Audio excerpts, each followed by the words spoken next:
तो ROM 1 समझ लिया आपने, गवर्नेंस लीडरशिप के बारे में। ROM 2 समझ लिया आपने। अब ROM 3 की आज हम बात करेंगे, रिस्पॉन्सिबिलिटी ऑफ मैनेजमेंट। चैप्टर का 7 चैप्टर का 3rd स्टैंडर्ड क्या कहता है।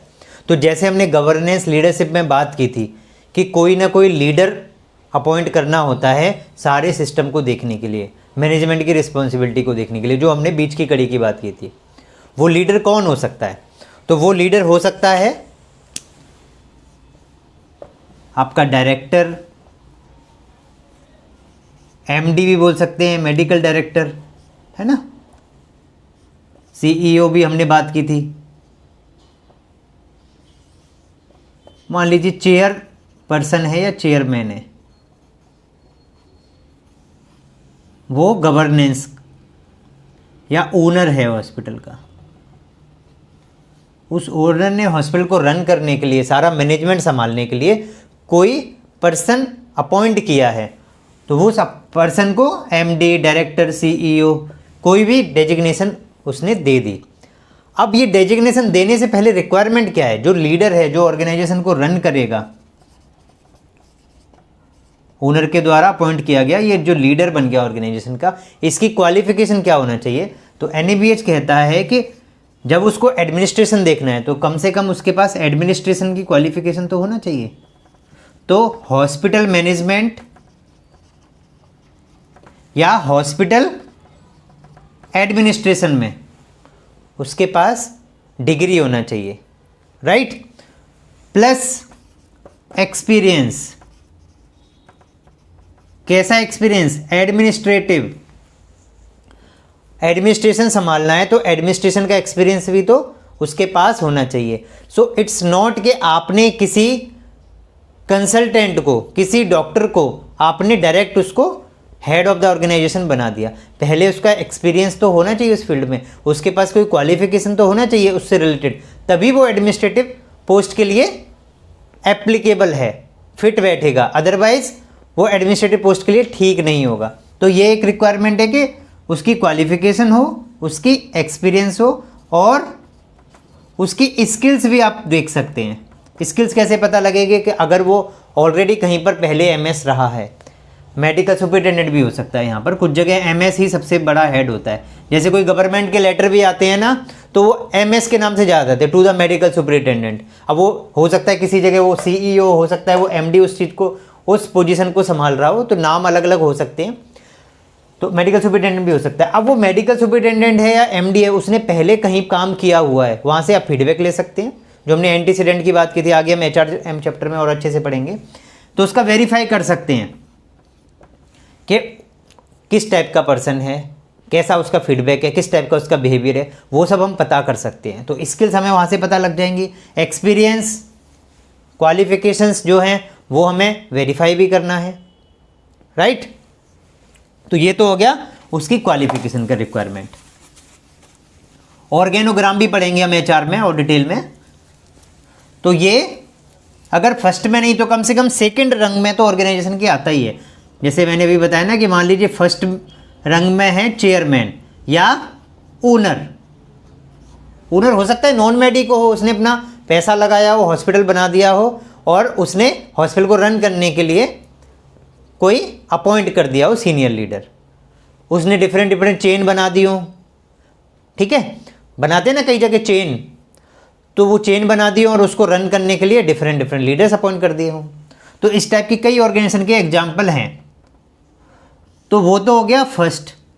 अब उसके अंडर में सेकंड में हो गया जो मैंने बात की, CEO, MD, MS, है ना, COO, व्हाटएवर, जो भी आप इसको, है ना, डायरेक्टर, केवल डायरेक्टर आप बोलना चाहें, जो भी लीडर अपॉइंट किया है। अब उस लीडर का क्वालिफिकेशन पता लग गया, एक्सपीरियंस पता लग गया, ये होना चाहिए उसका रोल क्या है, ठीक है। तो उसका रोल क्या है कि एडमिनिस्ट्रेशन संभालना, हर एक पॉइंट पर उस चीज़ को मैनेज करना। तो अगर छोटा सेटअप है तो एक छोटा ही पर्सन, सीनियर एडमिनिस्ट्रेटर भी हो सकता है, वो सब चीज़ें देखता है। लेकिन अगर बड़ी ऑर्गेनाइजेशन है तो डिपार्टमेंट लेवल पे भी आपको लीडर अपॉइंट करने होंगे। डिपार्टमेंट लेवल पे मतलब आप समझ लीजिए जैसे मेडिकल सुपरिटेंडेंट हो गया आपका, सारी क्लिनिकल एस्पेक्ट्स को देखने के लिए, डॉक्टर्स को देखने के लिए। देन नर्सिंग सुपरिटेंडेंट, वो आपके सारे नर्सिंग डिपार्टमेंट को देखने के लिए हो गए। सीनियर एडमिनिस्ट्रेटर, वो आपका सारा एडमिन डिपार्टमेंट को देखने के लिए आपने अपॉइंट कर दिया। देन आपका HOD ऑफ HR डिपार्टमेंट, सारा HR डिपार्टमेंट को हेड कौन करेगा? Head of the department. आपका मेंटेनेंस हेड हो सकता है।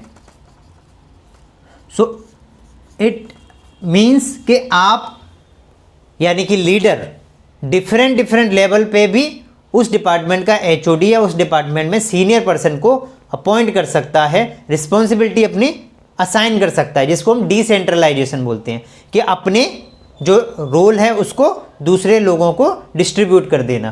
तो वो लीडर क्या कर सकता है, अगर ऑर्गेनाइजेशन है और उसको ठीक से फंक्शन कराने के लिए, जब वो सारी चीज़ों को अकेले मैनेज नहीं कर सकता, वो अपने काम को डिफरेंट पर्सनैलिटी को, डिफरेंट लीडर्स को बांट देता है। तो ये सबसे बड़ा रोल होता है। या तो अकेले खुद कर लो, खुद ठीक से नहीं हो पा रहा है, संभल नहीं पा रहा है, बड़ा सेटअप है, तो फिर उसको आप डिफरेंट लीडर्स अपॉइंट कर दो। तो सीनियर मेन लीडर होगा, उसकी रिपोर्टिंग होगी, हो सकता है चेयरमैन को, या हो सकता है वो इस टाइम की एक टीम बना दे, जिसको हम पिछली बार हमने बात की थी मैनेजमेंट रिव्यू कमेटी की। तो मान लीजिए ये सारे पर्सन मैनेजमेंट रिव्यू कमेटी के मेंबर हैं, सारे HODs, और उनकी डायरेक्ट अप्रोच अगर ओनर या चेयरमैन के पास है तो वो सारे ही डायरेक्ट रिपोर्ट भी कर सकते हैं। तो ऑर्गेनोग्राम में वो इस तरीके से करके भी जा सकते हैं और डायरेक्ट भी जा सकते हैं।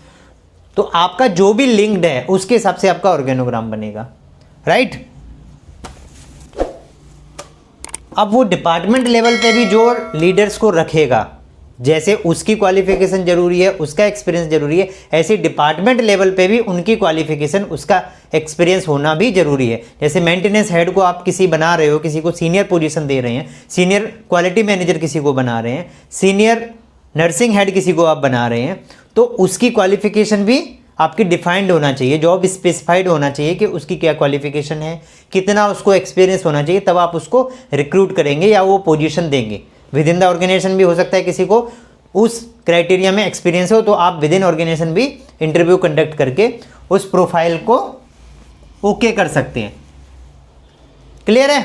सो डिपार्टमेंट लेवल पे भी जो लीडर्स हैं उनकी क्वालिफिकेशन, उनका एक्सपीरियंस वो भी देखा जाएगा, ये जानने के लिए कि वो उस जॉब के लिए फिट है कि नहीं है, लीडर लेवल पे काम, सीनियर लेवल पे काम करने के लिए फिट है कि नहीं है।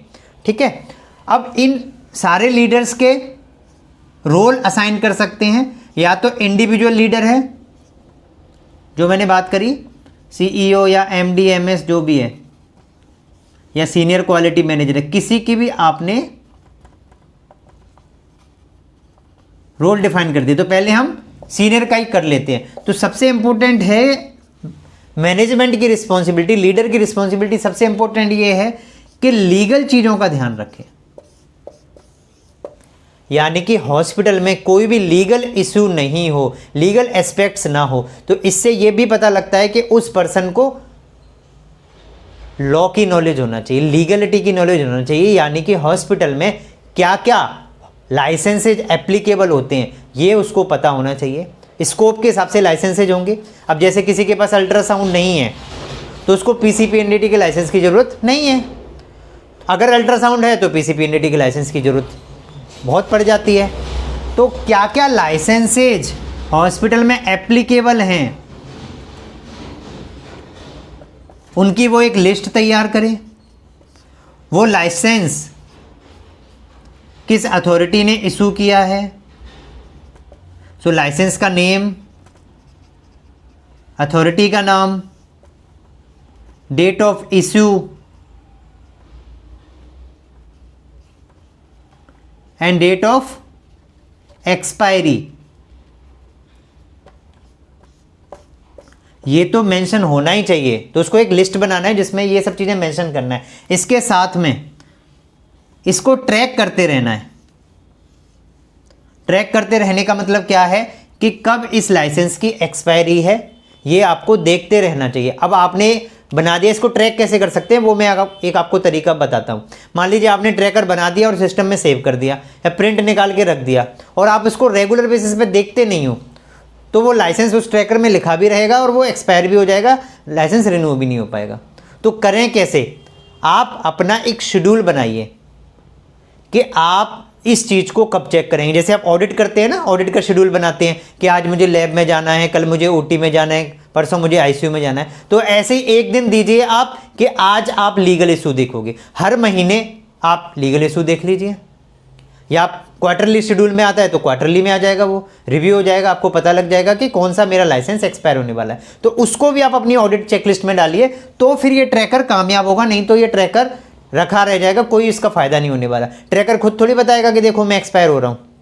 या तो आप अपने मोबाइल में कुछ ऐसा डाल के रखें कि ये लाइसेंस इस दिन एक्सपायर हो रहा है तो पॉपअप हो जाए, या सिस्टम में कुछ ऐसा डाल के रखें। बहुत तरीके हैं आपको वो चीज़ें याद दिलाने के। जैसे हम किसी का बर्थडे याद कर लेते हैं ना, हम डेट फिक्स कर लेते हैं तो मोबाइल पॉपअप कर देता है कि बर्थडे है। वैसे ही लाइसेंस इतने इंपॉर्टेंट है तो कई सारे माध्यम है करने के लिए, मैं आपको कुछ कुछ तरीके बता रहा हूँ। उसके अलावा डेट ऑफ एक्सपायरी के साथ में आप एक और कॉलम बनाएं, renewal to be expired, sorry renewal to be done. ये क्यों कॉलम बनाने की जरूरत है कि कुछ लाइसेंस को जरूरत होती है 3 महीने पहले अप्लाई करने की। आपको पता है कि इस लाइसेंस को 3 महीने पहले अप्लाई करेंगे तभी ये लाइसेंस रिन्यू हो पाएगा, नहीं तो सरकार डिले कर देगी। कुछ लाइसेंसेस को आपको 6 महीने पहले अप्लाई करना पड़ता है, कुछ लाइसेंस को हो सकता है आप एंड मोमेंट पे अप्लाई करें तुरंत आपको आ जाए।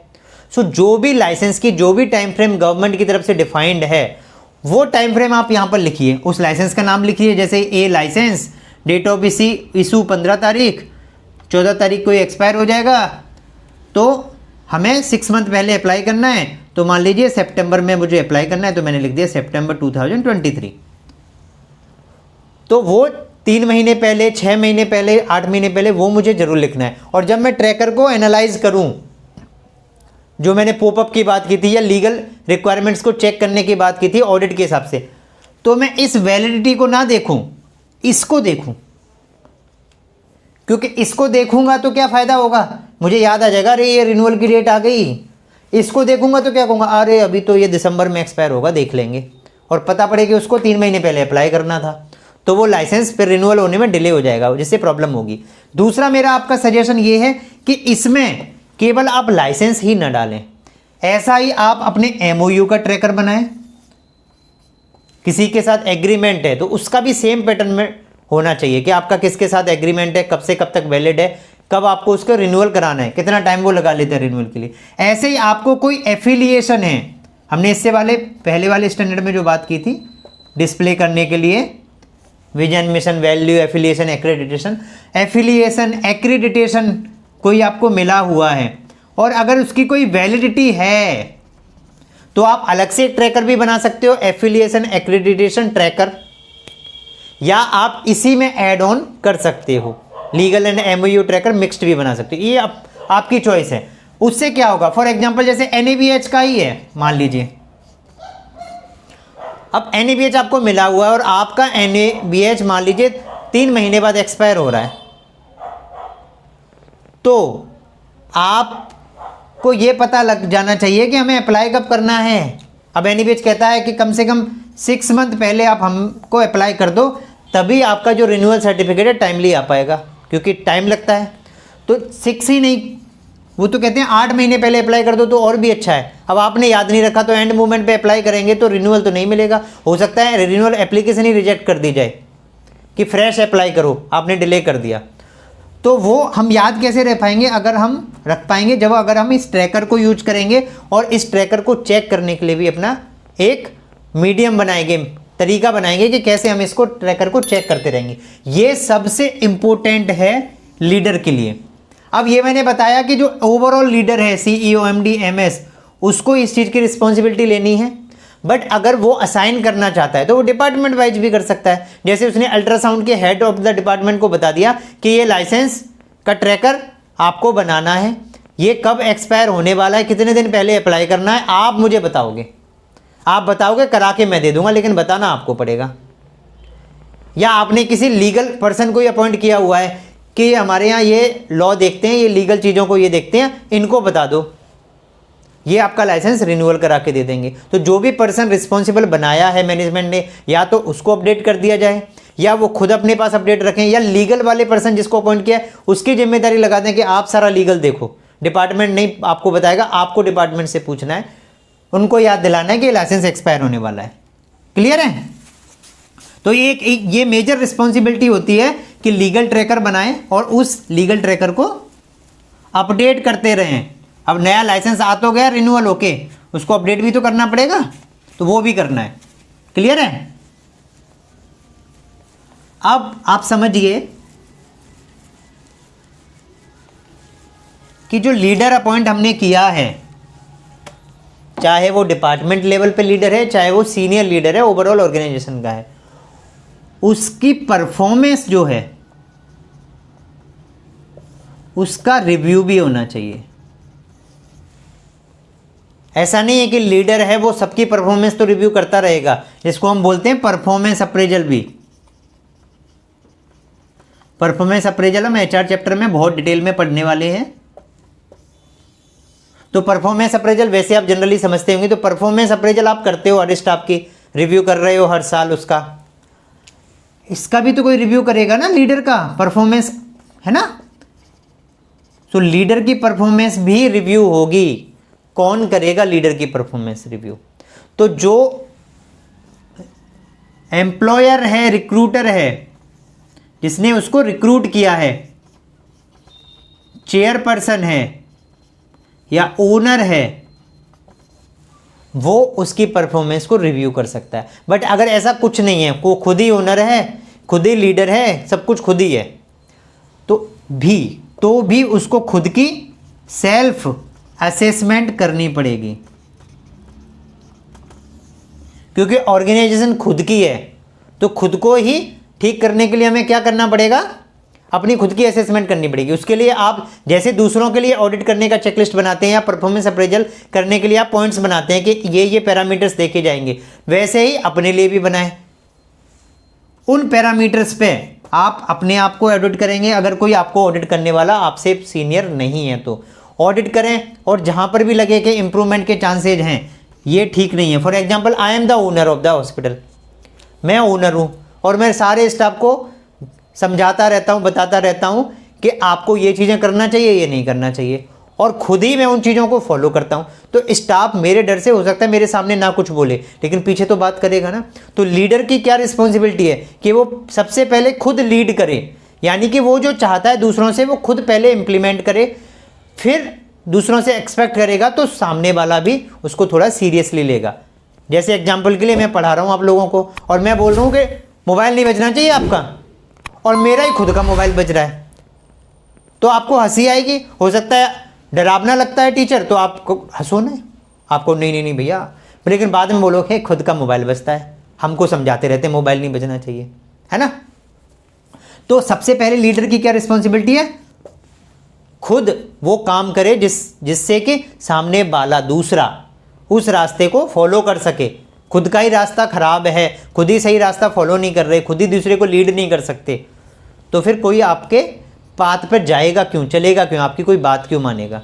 तो चाहे सेल्फ असेसमेंट करना पड़े, चाहे कोई और रिव्यू करे, वो रिव्यू होना जरूरी है। परफॉर्मेंस का रिव्यू होना जरूरी है सीनियर लीडर का, और उस रिव्यू के बेसिस पे उसको जो भी मेजर चेंजेस करने की ज़रूरत है या अपना प्रोफाइल को सेम एज इट इज़ ही कंटिन्यू रखना है, उसको प्रमोट करने की ज़रूरत है, वॉट एवर, वो डिसीजंस होने चाहिए। करेक्टिव एक्शंस, प्रिवेंटिव एक्शंस जो भी लेने हैं डेफिशिएंसीज के लिए, वो भी लेना जरूरी है। क्लियर है? सो लीडर जो है, वो लीडर का मतलब केवल ये मत समझिएगा कि लीडर केवल वो नेता जो होते हैं वही लीडर होते हैं। वो पॉलिटिक्स के लीडर हैं, यहाँ पर भी लीडर है जो अपनी टीम को लीड करने वाला है, तो वो डिपार्टमेंट स्पेसिफिक लीडर हो सकता है और आपका सीनियर लीडर भी हो सकता है जो ओवरऑल हॉस्पिटल को आपके को रन करता है। क्लियर है? तो ये इस चैप्टर में सारा है, क्लियर हो गया। ठीक है, किसी को कोई डाउट? चलिए, थैंक यू।